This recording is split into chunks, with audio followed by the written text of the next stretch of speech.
Hey, what's going on, everybody? Welcome to episode 40 of The Beer Enthusiasts. As you all know, I mean, even though this is episode 40 for YouTube, that means this is like episode 70 something for total. So yeah, lots of content out there, and this time we wanted to recap the sensory course that we just took in Atlanta. We just got back on Friday or I guess it's you won't really know when this is, but it was a few days ago, and got a lot of questions about it. And this is something that Cicerone's kind of rolled out for the first time, right? They haven't really done something like this. Yeah, it was first announced just in like an email update, and we jumped all over it. It seemed designed to help prepare you for the tasting component of the Master Cicerone exam, which we're taking again. So that's right up our alley. Yeah, and we've taken sensory courses before. The Aroxa one is really focused on the off flavor kind of portion, but is also just what Aroxa teaches to. They don't necessarily, that was kind of the best thing out there to take, for sensory in terms of preparing for the master exam. But you definitely learned, some off flavor spikes that weren't necessarily ones that there's a list of ones we know we could be tested on, and then there's of course there's a the potential is sort of unlimited in terms of what we can be tested on. But at the Aroxa course, there's some that are on the syllabus that we know we're going to be tested on that they kind of don't go over unless you kind of ask Bill to after the initial session.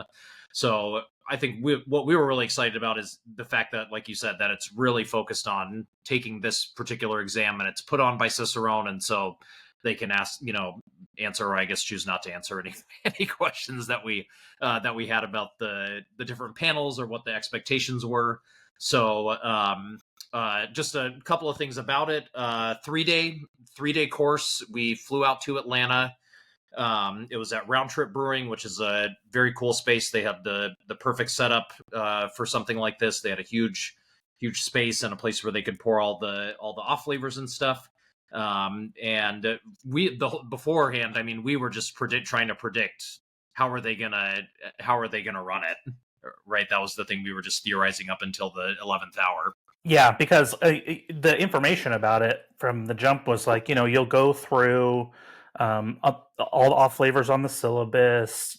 It'll be taught by multiple master cicerones, and we'll also do some descriptive beer tasting and practice. It kind of just read like they were going to put us through the gauntlet of the exercises that were on the master exam. And so we didn't really know for sure how they were going to divide that among the 3 days, how many of each kind of panel practice we were going to do. We just kind of we knew extremely qualified people were going to be involved. And we also like being around the kind of people that are studying for this exam or just like cool beer education people anyway, or beer industry people. It doesn't even have to be education related. And so, yeah, we signed up, and we also kind of slightly important to know, it was at the time that it was announced, it was still up in the air whether or not Aroxa would hold their practical taster training course. And because they skipped last year. Right. We were lucky enough to do it in 2023, and they did not host it last year, at least in the United States. And there was no word, at least to us, by the time that this was announced. And so we're always looking for that extra boost in preparation if we can. And in full disclosure, too, it was, I mean, you could look this stuff up on the website, but it was basically $1,500 to sign up for it. And then we obviously had the side costs of we needed to get a place to stay in Atlanta, travel expenses, and all that good stuff. So, it could add up pretty quickly, but it ended up being less than the Aroxa class would be, which they, in the interim, announced an Aroxa class in Charlotte, North Carolina. So maybe a little bit of a blessing in disguise anyway, because I don't know if we would have been able to make it out to Charlotte, North Carolina, right before the exam. That one's being hosted in late October. And I think it's beneficial real quick to just describe a little bit of the differences, right? Because it's been sort of common recommendation for people taking the master exam to take that Aroxa practical taster trainer course, and could not agree with that more. We have some episodes over on the Beer Scholar page, and we reference it here a lot about good ways to prepare for the advanced and master exams. And that still gets among the highest recommendations possible if you can afford it and you can um, uh, devote the time, because that one's a full week, 5 days, a full weekday situation. But it's important to know that they don't follow the master Cicerone syllabus. So you end up doing about 25 to 26, if I remember correctly, of the 29 off Mhm. flavors that are listed on the Master Cicerone syllabus at the Aroxa course, and then some extra ones too that are not necessarily on the Master exam. And then the Aroxa course doesn't include, there's some fun like side quests and little exercises, but it's all pretty much flavor compound related. But it definitely does not include in any robust capacity practice about the other tasting panels that are on the master exam. So that's kind of the main difference, I think, since this one is run by Cicerone, the Cicerone led one.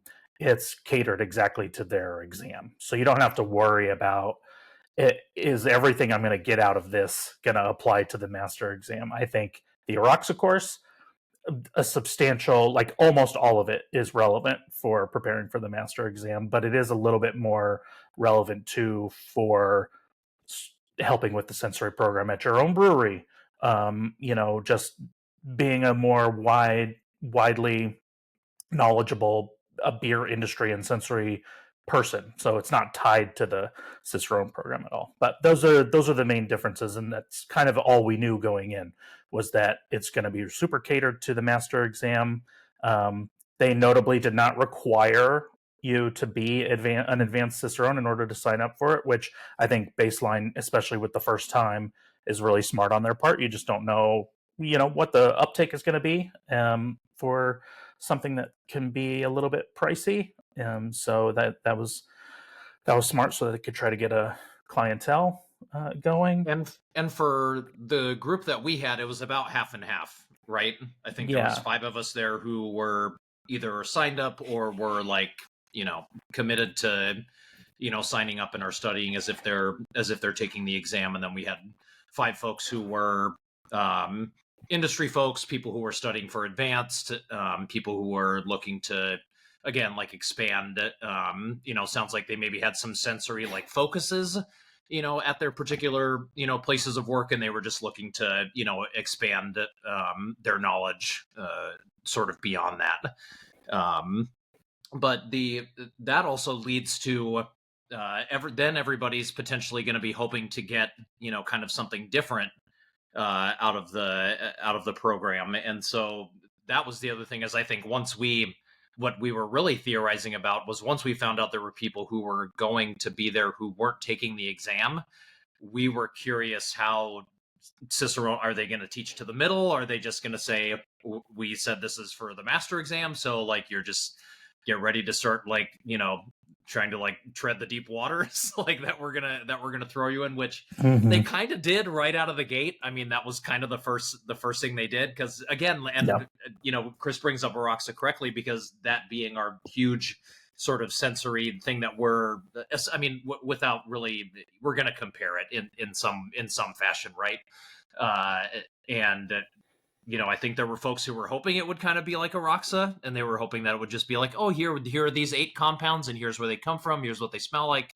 Now we'll mix them up for you, and we'll do a recognition test. And yeah, Dan just got up there and he was like, we're just going to throw you right in, and we're going to Yeah. expose you to all 29 of the off flavors. And for us, we were just like, all right, cool, like this is like Monday night.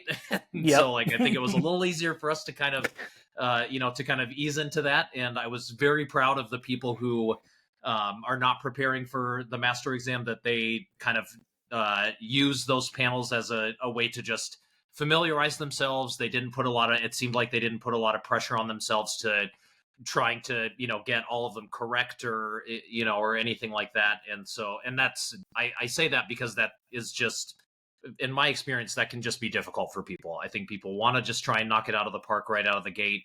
And I think the other good thing is that they knew there was going to be a whole 2.5 more days where they were going to get to repeat it again. I think sometimes people just are like, is this going to be the only time I get to try these off flavors in this regard? But I think the fact that they knew they were going to get some more exposure, they did a very good job kind of doing it in that way. Whereas that's not necessarily something I would see myself doing. I would probably do it the wrong way. Yeah, well, and what's interesting is if you take a step back a couple of days, we got an email asking us to rank. Oh yeah, yeah, yeah. It was asking us to rank kind of in order what we wanted to get out of the kind of 5 things that they were doing from the course, and those were exposure to off flavors, this more Styles. knowledge, yeah, so styles, more knowledge about the kind of sources of the off flavors and flavor compounds, um, and and then there are 2 like descriptive panels on both the advanced and the master exam. They're a little bit different, but kind of the baseline thing is the same. One, you're describing a blind beer sample to a more consumer type audience, the other a technical audience. So it's a much more kind of specific and technical breakdown. And so we got to rank those just like personally. We each got the email, and I fired off my ranking of what I wanted the most. And it sounds like everybody everybody put off flavors first, Yeah. or close to first, because I mean, we basically they were like, "Hey, how are you doing? Here's an off flavor panel." It's kind of like Yeah. how it started. Yeah. And Yeah, they did do everybody else. I think I think they did a good, sort of service where they put, all of the 29 off flavors that they could have been, on the projector. All of the people who are studying, like, we're trying not to look or whatever. And I don't know, it's easy for me because I write them down like when I start the panel. So after that, Mhm. it's like I have the same list in front of me. But yeah, that was interesting. And so they just did them one after the other until we did. They did a panel of 8 and then 3 panels of 7, and then they went through. They went through all of the answers, which they did. After every single panel, which was great. And then right after that, I think we jumped into doing consumer descriptors. If Well, actually, I think what they did was we did those 4 panels, and then they just spiked 29 pictures Oh of yeah. like brand new, like, and so it was just like this. I think Dan called it a flavor forest, and so it was okay. Like, now you can just see what you got wrong, go and familiarize yourself again. And again, we were kind of like, we kind of do this all the time. As all the time, we're very fortunate to be able to do that. And so we asked some of the people who were studying for advanced if they just wanted to do, just the 12 that are on the advanced syllabus, so that they could, do a recognition test. And so we just put that together, and that was super fun to help those folks out in that way. Yeah, because that would be something if they offer this again and they don't require you to have advanced status already in order to take it. That's just something to take into account, is that for a majority of the course you'll be kind of studying up in a way, because there will be things like bigger time constraints for the same type of activity. If it's a description based panel, there's going to be more samples in the same amount of time. So you are getting some practice, but you're getting practice about the exact thing that you have to do on the um, advanced exam in terms of like the goal of the exercise itself, but it's often more samples. And then for the off flavors, that's just you're not going to encounter. I mean, quick recap on certified. There's 6, right? That you're Right. responsible for knowing. It doubles on advanced to 12, and then it more than doubles Yeah. again for master. So there are 29 on the syllabus. So there are what's that math? There's 17 of the 29 that you're Yeah. not responsible for, Yeah. if you're just going up for advanced. And so that's just something to know. I think it's still super valuable, and you'll still get exposure to the 12 that will be on the advanced syllabus. But there's some compartmentalization that you'll need to do if you're using this course primarily to study for an exam, which you don't have to. I think the exam, or I think the course would make you a pretty good sensory there you would make pretty good sensory improvements just taking the course for whatever reason, probably. Yeah, But yeah, absolutely, absolutely. And so that was one thing. Again, that was kind of one thing we were wondering is how they were going to kind of work with a group that is taking the exam and some that they aren't. And it seemed like really the only place where they really kind of made that concession was the technical panel. Because I think when we were studying for advanced of the tasting panels, the technical one we thought was by far the most difficult. yep, So I think it already being difficult, and then then we found out that it's basically the same thing, but you have twice as many samples for the master exam. We just thought, oh well, that's just impossible. yep, But we've found a way to kind of make it work, and I think we. I don't know. I did better on the technical panels on the master exam in terms of my score than I did on advanced, and I think the same for you. As absolutely. well. I mean, we clearly see that it's possible. But I think they ended up having us just do, for the most part, I think near the end, they, for like the final, like exam part, they had us do four, but we pretty much did three samples for the technical panel. And, there were some things that we maybe felt like we were gleaning from some of the questions people were asking about about the panel. And so I think it turned out to be, I was a little disappointed at first because I was like, I just want to practice like what's going to be on the exam. But after kind of seeing some examples that they had given us of like what are sort of like these three tiers of, different, they didn't tell us like how these descriptions scored by any means. And I thought it was extremely funny that, when they were showing us one of the examples, when Jason randomly was looking through like old responses that he randomly picked Dan's from one of his Yeah, master exams, which I just thought was super duper funny. But after seeing that, it was like, oh, okay, like maybe there are some things we need to try a little bit differently, and so then I just kind of saw those panels of three and having a little bit more time just being a way to practice something different and seeing if that led to some improvement on my part. What was your kind of take once we kind of found out that we were going to not be doing as many samples as we usually do? yeah. So the times that we practiced it, except for the very last time, the technical description, it was um, three, and that really seemed to throw off my rhythm.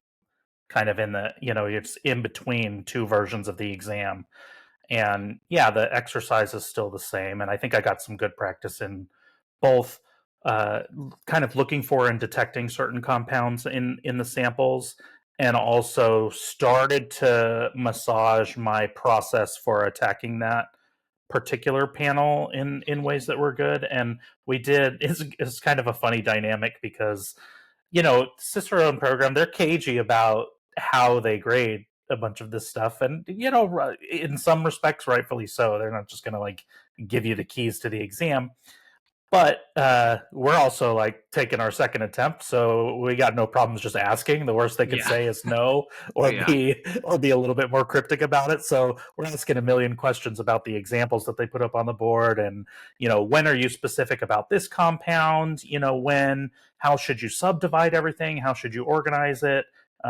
Reminding them that it's impossible to write a lot about four beers in 15 minutes, Yeah. and all that stuff. So I kind of had a battle the whole time where it was it didn't feel like perfect practice for the exam, but I did get a lot out of it. And Yeah, there was a lot to learn. They did do so there were four. Am I thinking of this right? There were four main panels that we went over Right. multiple times, right? Yep. So the off flavor panel on the master exam is 8 samples and a control beer. And they would sometimes do 7 during the workshop instead of 8, just so that they could do all of the 29 that were on they could divide them a little bit more evenly. And then another kind of off flavor adjacent panel on the master exam is the stop go panel, which you Mm. have 10 samples and a control beer, but some of those samples are spiked and some are not. And if they are spiked with something, if you're detecting something, you stop that beer. It's almost like you're the on the packaging, getting ready to package a beer, and you're saying no, don't package this beer because, and you have to give the reason. To me, that's the most difficult panel in a lot of ways because we're dealing with flavor compounds that some of them are in all beer, Hmm. and it's just like, oh, is there more of it in this Yeah. sample? So you're comparing it to the control, and it's just that's the easiest one to get in my head. I think everyone's a little bit different, but to be like, be on a sample that I think is good, and it's like, is it spiked or is it not? Does it have an elevated enough level of this compound or does it not?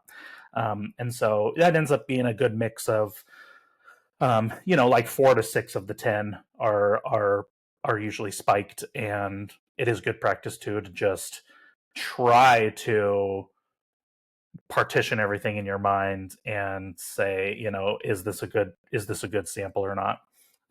And then the other two we've talked about a little bit more already. Those are the consumer description and the technical description. I should say, I don't know if I'm getting ahead of myself, but I should say there is one very important panel on the master exam that was not involved in Yeah, this that's workshop at true. all, which is kind of a bummer. And that was, they have one that's just called flavor description, and you have 4 samples in front of you, and they're spiked with a flavor compound that is not on the syllabus. And the goal is to describe it in sort of consumer terms, like what does it smell like? Just describe it.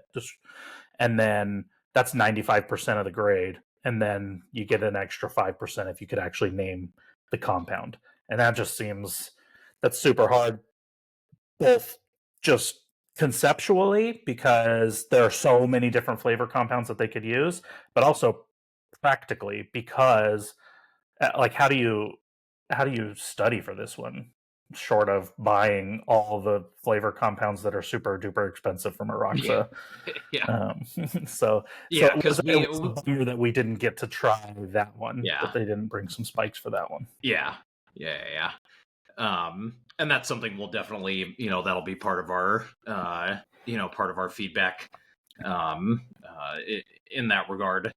And then the way they kind of, because we talked about the 5 things that we ranked and then the 4 different panels. And so the way that they integrated off flavor sources was they'd broken them up into, different categories. So it was esters and phenols, VDKs and what was it? VDKs and other, Like or no, there, contamination and yeah, and then there was acids and I can't remember what the other. Oh, acids and aldehydes mm, was the other one. And so those broke up very nicely. So there was, it was like, some panels of 8, some panels of 7. And then they just kind of talked through all of the different sources for all of those.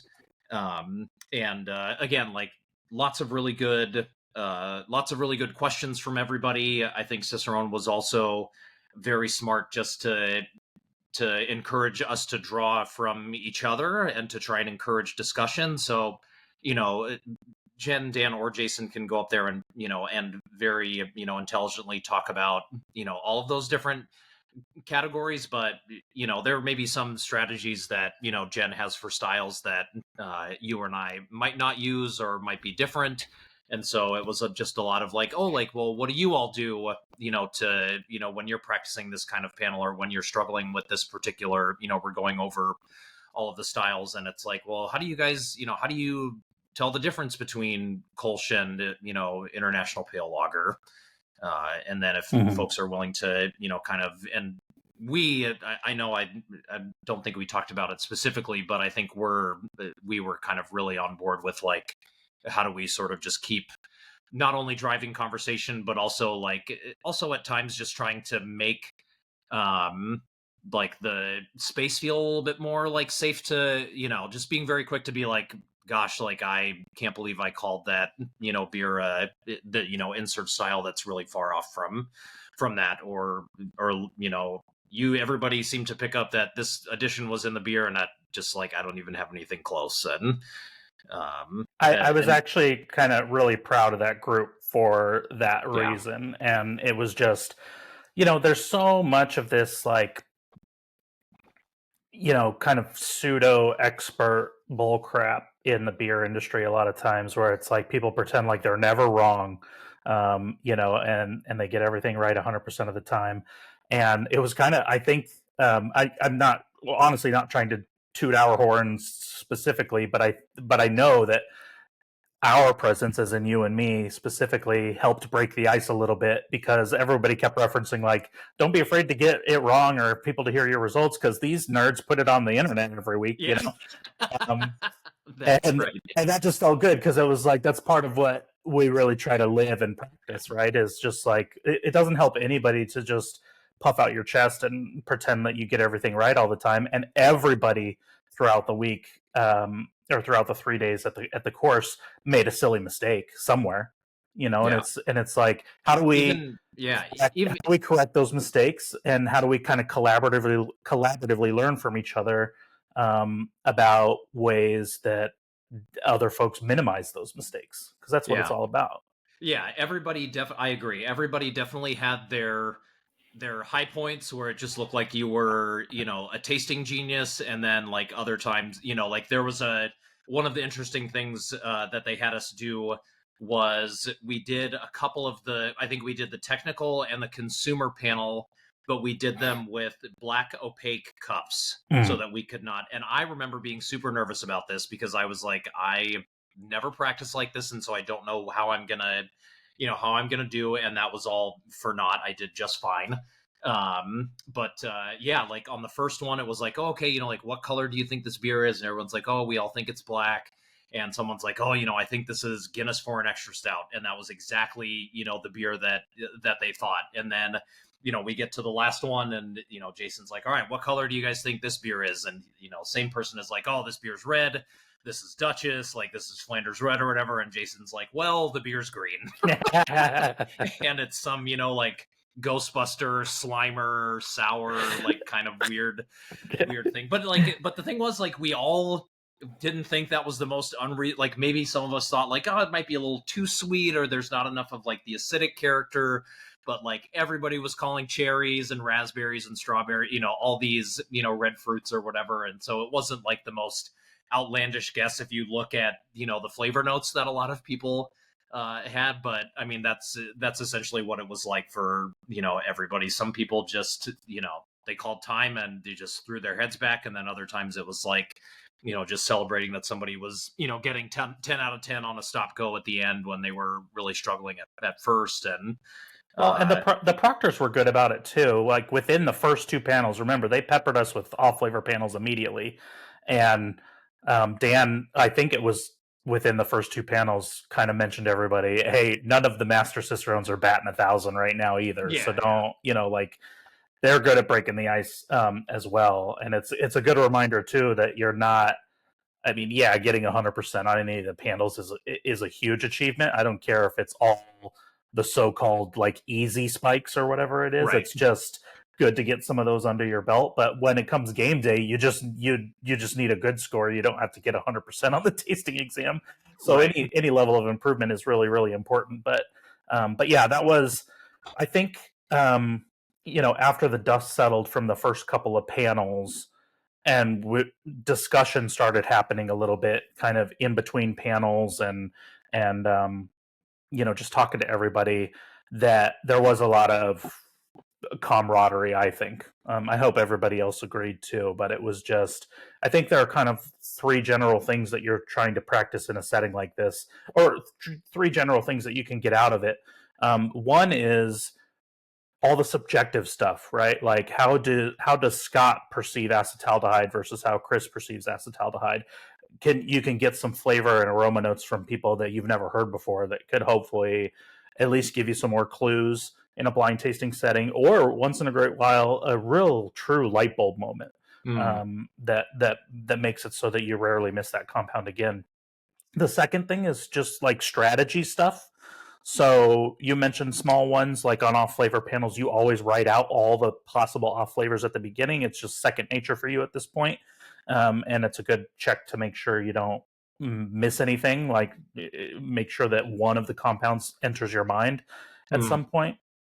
And so to me, that's a strategy thing. It's like other people can hear that you do that and decide whether they want to incorporate it or not. Do you try to do two full passes in your 15 minutes? Do you, one of the candidates was telling us that she does just aroma on the off flavor pass mhm. first, kind of see what you can knock out and not have to taste the beers, and then go back and taste some of them to try to double check and confirm suspicions and things like that. And then the last kind of like big bucket of things that you can get out of a course like that is direct instruction stuff, just like things that they teach you that are not crowdsourced or subjective or anything like that. And um, I wish there was a little bit more of that for the sources of the off flavors, Mhm. the discussions that we had. That was the one, besides having some technical description practice that wasn't the number of samples that are on the exam. That was the other section where I felt like that wasn't at master level. The We could have gotten way deeper on the sources of all of the flavor compounds in the syllabus. Yeah, and I think that just kind of comes back to how did everybody rank everything, and how much does that really inform how they planned out, how they planned out all of the different panels or all of the different discussions. Like if that would have been number one, would that have been different? That's Mm-hmm. something we won't know. But I also felt like for the ones where people really did feel like there was a little bit more to be, I think there were a lot of, again, there were a lot of questions and a lot of Mm-hmm. like, can you clarify on this? Or, just saying this is from stressful fermentation, like, aren't there like 10 different things that can make a fermentation stressful? Or any of these like more likely to make this particular thing happen? Or is it just like, if you just stress your yeast at all, then there's a chance that they're going to make this particular flavor compound? So that's again, I for us who are taking the exam, yeah, I think it definitely left us wanting a little bit more.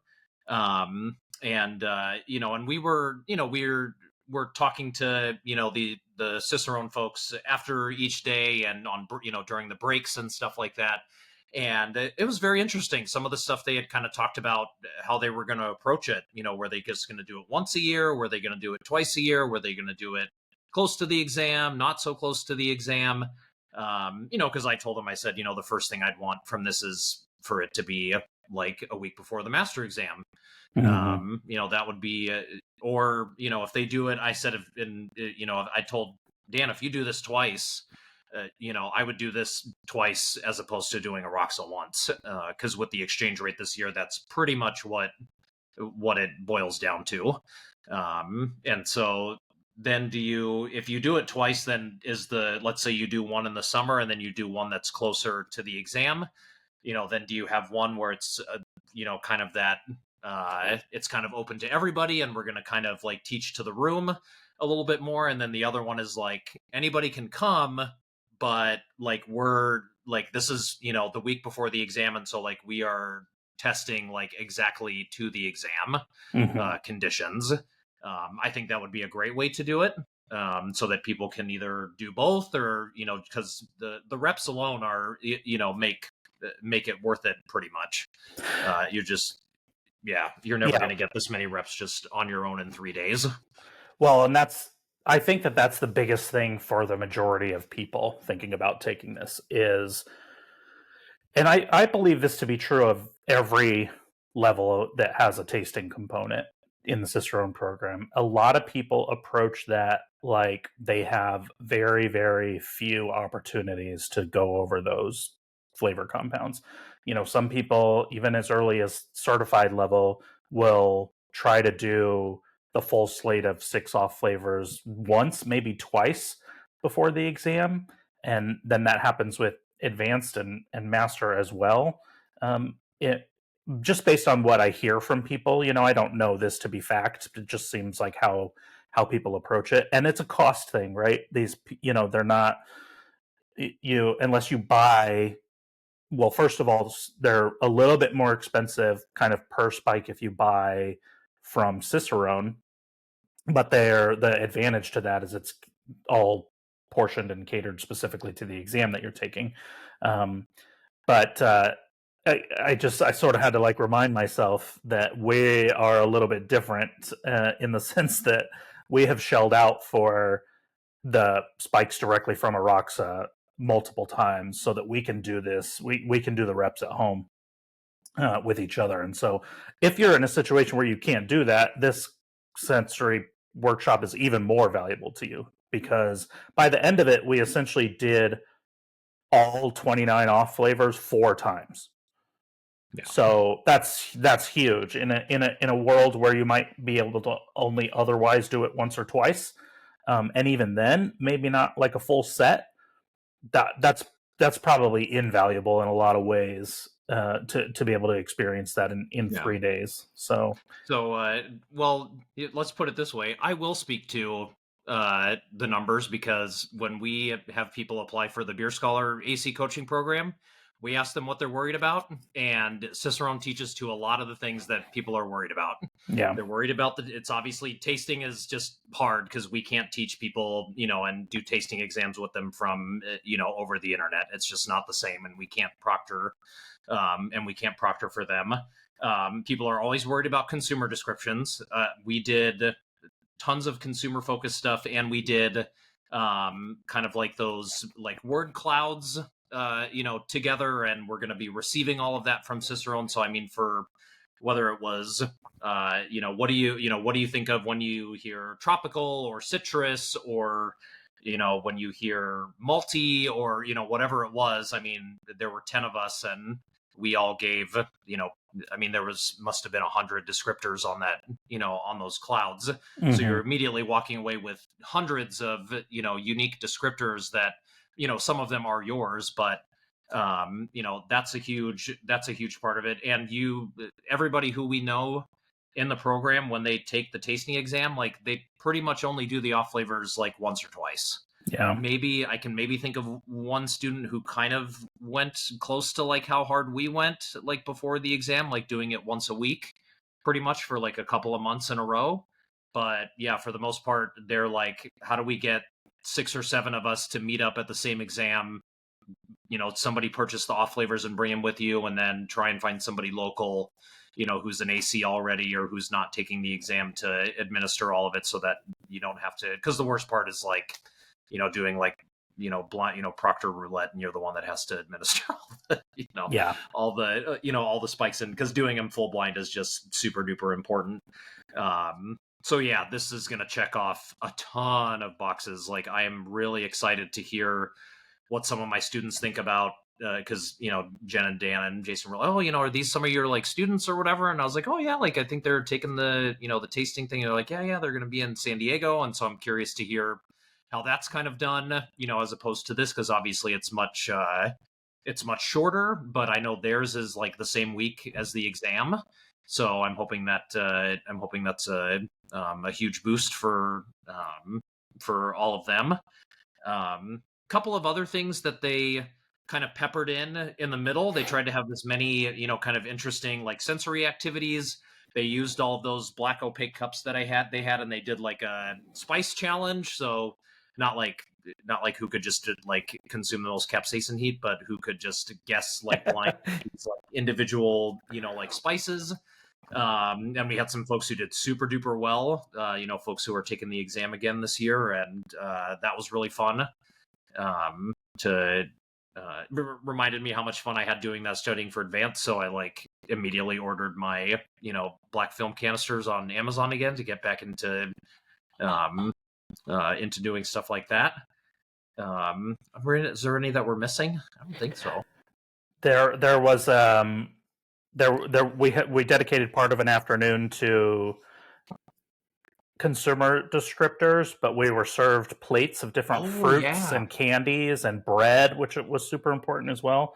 And so the idea was like one of our plates had different forms of mango on it. So Yeah. one was underripe, one was overripe, one was a different varietal of mango. There was a mango chewy candy, a mango hard candy, mango juice, etc. And so that when that first happened, I was sort of thinking to myself, like, this is another thing that you can do at home. But that was Yeah, huge. I I don't know. thought it was Yeah. a really, really big benefit. And I think for two reasons. One is you you sometimes get in the habit of calling the same compound that you're perceiving the same thing over and over again, and this allows you to correct that. Like maybe you've been calling a pineapple aroma mango for forever, and you just like need that reset a little bit. And then also just to drill in deeper, right? This is a tale as old as Cicerone's time, which is when you're describing the aroma that you're getting from something, you need to kind of describe it multiple levels deeper than just citrus is always the main example, right? If you smell it citrusy, well, what kind of citrus fruit is it? And then what part of the citrus fruit is it? And then what kind of constitution is the citrus fruit in? So in that respect, it's better to say grapefruit than citrus. It's better to say grapefruit peel than just grapefruit. And it's better to say, white grapefruit peel than, not specifying the type of grapefruit.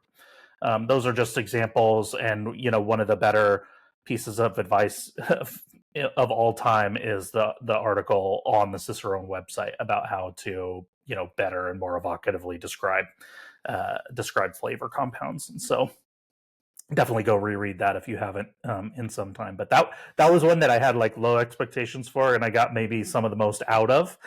So that was really cool to invert my expectations there. And we did that with a couple of different fruits, and Yep. Yeah, we did strawberry, we did mango, we did peach, and they peppered in a couple of other ones. They had like a passion fruit juice and not a lot of other passion fruit stuff, but they tried to just give a good range of different things, and then on things that were sort of available locally that they could source. Then they went kind of deeper on just the one, just the mango or just the strawberry or whatever. Right. Yeah. And then I think something that people, I don't know if you'd agree with this, but I think in general people seem to have a more difficult time being specific with their malt descriptors than they do with their hop descriptors. 100%. And so even we were served a plate with 6 or 7 different kinds of bread on it. There was just white bread, wheat bread, Hawaiian roll, pumpernickel, Brioche. and we were smelling different parts of it, and trying to wrap our minds around the crust versus the interior part and all those things. And then later, when we as a group developed like a malt flavor word cloud, there were 100 descriptors on there. Yeah. And so that one seems tougher because people, a lot of the pale beer styles maybe don't have all that much malt character, so it's like difficult to describe the difference between the one I love that you use somewhat frequently is Japanese milk bread versus just Hawaiian roll or whatever, and there are like real differences to those, even though they're both bread. And so that was really that was really helpful. Yeah, that was definitely, I think, a crowd favorite, for sure. And then the last thing that I were anticipating, is going to be of huge value, is they kept track of all of our results, Mm-hmm. especially for off flavors. It sounds like that's where it's going to be the most detailed, like to the point where it's like, here's how you did overall, just like wrong versus right. And then every time you encountered one particular off flavor, here's how you did. I don't know if they're going to say what we called it, Right. like if they're going to say it each time, like what we what we said. If it's anything like Jen's aroma explore the wheel thing, then we will, because in her feedback for that course, she tells you what it was, and then what you said at every turn. And then we won't get individual feedback. I think it sounds like on our consumer and technical stuff, but they'll kind of be writing like, oh, here's kind of what we would hope people would be talking about for this particular sample. And so after that, we can kind of take it from there.